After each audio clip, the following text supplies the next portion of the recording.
नमस्कार, मैं हूँ रोहित मिश्रा और आज हम हैं अमित सर के पास और आज हम इनसे जानेंगे कि कोरोना वायरस के चलते बहुत सारे लोगों की जॉब गई है और बहुत सारी जॉब क्रिएट हुई है।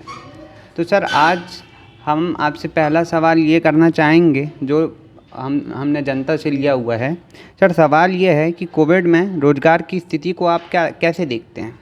देखिए, रोज़गार की स्थिति जो है ये समय के साथ क्या होती है कि ऊंची नीची कुछ रहता है, लेकिन कोविड ने हमें ये ज्ञान दिया कि अगर आपके रोज़गार की जो गए कई लोगों के, तो जाने का मुख्य कारण ये समझ में आया कि लोगों की जो स्किल्स डेवलप नहीं थे, जिनके जो लोग बहुत अच्छा काम नहीं कर पा रहे थे, जो लोग पहले से ही एक बोझ टाइप के बन गए थे ऑर्गेनाइजेशन में, उनको निकालने का चल रहा था, तो उनको कोविड में निकाला गया। और जो लोग खुद को इम्प्रूव भी नहीं कर रहे थे, कई बार कंपनीज ने बोला कि आप अपने आप को इम्प्रूव करिए, आप नई स्किल्स सीखिए, आप नई टेक्नोलॉजीज़ पे हाथ लगाएं, कुछ मेहनत करे, लेकिन कंपनी लगातार सुन भी नहीं रही थी, तो कंपनी ने डिसाइड ही करके रखा था निकालना था, तो उनको फिर निकाल दिया गया।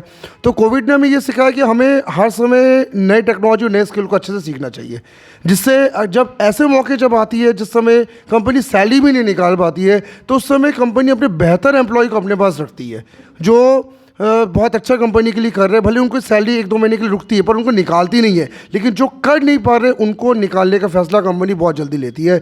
तो कोविड ने हमें ये सिखाया कि स्किल और टेक्नोलॉजी लगातार आप सीखते जाए, जिससे बुरे वक्त में भी कंपनी आपको निकालने का ना सोचे, अपने पास रखने का सोचे। सर मेरा दूसरा सवाल है सर कि बहुत सारे लोगों को देखा गया है कि सर कोविड के दौरान बहुत सारे लोग जो हैं उन्होंने जॉब क्विट की है और कई लोगों को कंपनी ने भी निकाल दिया गया है। ठीक है, तो सर आप ये बताइए कि आप उनको क्या करने का सजेशन देना चाहते हैं, क्या सलाह देना चाहते हैं? देखिए, जॉब क्विट तो तब करना चाहिए जब फाइनली आप भी ये डिसाइड कर चुके हैं कि कंपनी में आपका फ्यूचर नहीं है। अगर आप एक बेहतर कंपनी में बेहतर पोजीशन में है और कुछ कंपनी का बुरा वक्त चल रहा है, तो आप थोड़ा समय रुके, कुछ दिन बिना सैलरी के भी चला ले, लेकिन अगर फ्यूचर अच्छा तो जॉब क्विट ना करें, क्योंकि अच्छी कंपनीज क्या आपको बहुत बेहतर फ्यूचर जल्दी देती है। हाँ, लेकिन अगर आप अभी लो लेवल की कंपनी है तो उससे अगर क्विट करके आप अच्छी कंपनी में गए तो आपके लिए अच्छा फैसला होगा। मेरा वैसे मानना क्विट करने के मामले में ये है कि आप हमेशा क्विट तब करें जब आपका जो गोल है वो पूरा ना हो, तभी आप क्विट करें। और कंपनी का एनवायरनमेंट अगर आपको सपोर्ट नहीं कर रहा कुछ नया सीखने के लिए, तो आप क्विट कर सकते हैं। नहीं तो अच्छी कंपनी अगर आपको मिल गई जिसमें सीखना बहुत अच्छा हो रहा है, जो आपके सीनियर से बहुत आपकी मदद कर रहे हैं सीखने में, और आपके जो रोल्स है तो उसमें आपके ऊपर दबाव नहीं बनाया जाता किसी भी काम को करने के लिए, तो आप क्विट ना करें, आप वही ठहरे रहे और कुछ अच्छा सीख के ही वहाँ से निकले, ये मेरा मानना रहता है। सर मेरा तीसरा सवाल है सर, अभी अभी हमने देखा कि बजट आया हुआ था सर, बजट के दौरान आत्मनिर्भर भारत पर काफ़ी जोर दिया गया था और सरकार लगातार सरकार सर कई युवाओं को नए सेटअप तैयार करने के लिए प्रेरित कर रही है। तो सर आप इस विषय में क्या राय रखते हैं? देखिए, ये तो वर्तमान परिप्रेक्ष्य में एक क्लियर फैक्टर हमें दिख रहा है कि युवाओं के हिसाब से अब नौकरियां इतनी ज़्यादा नहीं बन पाएंगी, चाहे सरकारी क्षेत्र हो चाहे निजी क्षेत्र हो। जो नौकरी जनरेट हो रही है आज, उसके मुकाबले ज़्यादा हमारे युवा कॉलेज, स्कूल और यूनिवर्सिटी से निकल रहे लगातार, और इतने युवाओं को नौकरी देना सरकार या निजी संस्था के लिए आसान नहीं होगा। तो इसके लिए जो हमारे माननीय प्रधानमंत्री जी ने भी जो कहा, आत्मनिर्भर भारत की जो बात कही, ये इसको हम लोग सब सपोर्ट करते हैं कि युवा जो है वो बिजनेस स्किल को सीखे, अपने खुद के व्यापार को वो सेट करे और कोशिश ये करे कि वो अपना एक ब्रांड बनाए। तो ब्रांड बनाने से फ़ायदा ये भी होता है कि जहाँ पे एक युवा को एक अच्छा खासा इनकम मिलता है, समाज में रिस्पेक्ट मिलती है, कुछ नया करने का मौका मिलता है, और एक युवा अन्य युवाओं के लिए भी रोज़गार पैदा कर देता है। तो इससे जो हमारी बेरोज़गारी की जो समस्या है वो भी काफ़ी हद तक कम होगी, और स्किल मैनेजमेंट भी युवा सीखेगा, क्योंकि अपने बिजनेस को चलाने के लिए स्किल्स काफ़ी ज़रूरी होते हैं। तो ये भी हमारे युवा वर्ग सीखेगा। तो मेरे हिसाब से आज के परिप्रेक्ष्य में आत्मनिर्भर भारत जो है वो सबसे बेटर रोज़गार का ऑप्शन है, और इससे बेहतर और कुछ भी नहीं हो सकता इस समय। सर बहुत अच्छा सर, आप कह रहे हैं, मुझे बातचीत करने में आपसे बहुत आनंद आ रहा है सर। और सर इसी परिप्रेक्ष्य में हम सवालों के सिलसिले को आगे बढ़ाते हैं। और सर मेरा चौथा सवाल आपसे ये है कि सर बेटर कैरियर ऑप्शन जो अभी के युवाओं में होना चाहिए, तो सर वो क्या है? कौन से ऐसे रोज़गार के साधन हैं जो अभी के समय बेटर कैरियर ऑप्शन के रूप में निखर के सामने आ रहे हैं। देखिए, ये सवाल बहुत अच्छा है क्योंकि युवा वर्ग हमेशा कंफ्यूज रहता है कि मैं करूँ क्या आगे चलकर। तो मेरा मानना ये है कि वर्तमान समय में आप टेक्नोलॉजी को अपना साथी बनाएं, क्योंकि सबसे ज़्यादा जो बूम दिख रहा है वो टेक्नोलॉजी है। और हाल ही में आप अगर शेयर बाज़ार में भी जो युवा इंटरेस्ट रखते हैं उनको भी ये पता है कि टेक्नोलॉजी की जो कंपनीज़ है, जो आईटी कंपनीज़ है, जो इंजीनियरिंग की कंपनीज़ है, वो लगातार शेयर बाज़ार को होल्ड किए हुए है और लगातार शेयर बाज़ार को आगे बढ़ा रही है, जबकि बाकी सेक्टर्स में काफ़ी मंदी का भी दौर देखा जा रहा है। तो आप टेक्नोलॉजी में अगर अपना हाथ जमा सके और कुछ टेक्नोलॉजी का प्रयोग करके आप एक नई वेबसाइट अगर लॉन्च कर सकते हैं, नए ऐप लॉन्च कर सकते हैं, अगर आप एक ऐसी कंपनी बनाए जो डिजिटल मार्केटिंग कर सकती है, ऐसी कंपनी बनाए जो कस्टमर्स के नीड्स को मार्केट से इकट्ठा कर सकती है, सर्वे कर सकती है, और इस तरीके से बहुत सारे जो डिजिटल वर्क जो चल रहे हैं आजकल, अगर इस तरीके से वर्क अगर युवा वर्ग करे तो कम समय में बहुत अच्छा पैसा भी क्या कर सकता है, युवा वर्ग कमा सकता है। और वर्तमान जो दौर पे जो पाइथन की बात कई जगह होती है कि पाइथन में लोग बहुत अच्छे ट्रेंड अगर हो तो उनके लिए मार्केट में बहुत अच्छी जॉब है। साथ ही साथ एआई के सेक्टर्स में, डीप लर्निंग में काफ़ी जॉब है। आप वेबसाइट डिज़ाइनिंग, ऐप डेवलपमेंट में बहुत अच्छी जॉब्स को ले सकते हैं। तो ऐसे कुछ सेक्टर्स को युवा वर्ग अपनाए जिसमें कम समय में और कम मेहनत में बहुत ज़्यादा सैलरीड जॉब हमें मिल सके, और कम समय में आप क्या कर सकते, अपने सपनों को पूरा कर सके, क्योंकि शॉर्टकट मेहनत आपको टेक्नोलॉजी में ही मिल सकती है। तो टेक्नोलॉजी को अपना दोस्त बनाएं और उसी से में आप अपने पहले नौकरी करें कुछ साल, जब आपका एक्सपीरियंस हो जाए तो आप उसके बेस पर अपना व्यापार चालू कर ले।